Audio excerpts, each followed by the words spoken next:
What is up, everyone? What a game that was. Andito tayo ngayon sa City Arena, Above Ground Basketball League, 40 Above Division Season 3. What a game that was. Team CSF versus Team Titos of Manila.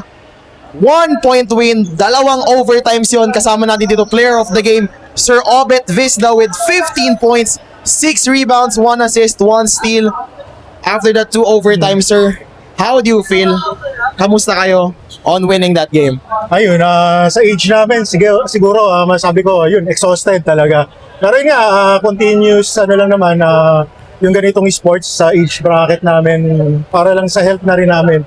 So yun, struggle kami nung first kasi alam naman natin, mas bata, fresh legs yung mga kalaban namin, mga tropa rin naman namin sila. And shoutout sa kanila and good job din. So yun, nag-effort, team effort, and then hindi na-rattle yung team. And naikot ng maganda yung bola and yung mga chances namin na makashoot and makadepensa, nagawa naman. So yun, good job din sa team namin. Kila boss, ayun. And so, since nabanggit nyo, Titos of Manila, kudos to them for giving a good game that was.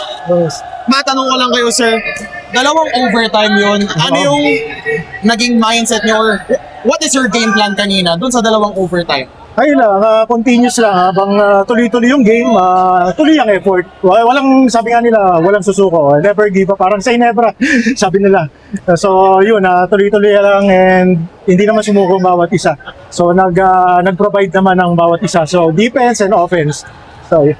And again, sir, congratulations. Baka meron kayong shoutout, sir. Ayun, kila Boss Orly, kay Boss Ruben, sa mga teammates ko, and sa mga teams namin, sa JCB and other teams pa. Marami, mga managers namin and coaches.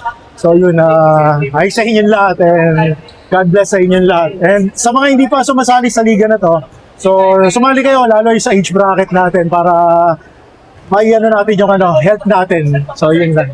And again, sir, congratulations, Sir Obet Visda. Congratulations on that win, Team CSF. Again, this is your Above Ground Basketball League 40 Above Division Season 3. See you again next time. God bless and peace out. Thank you.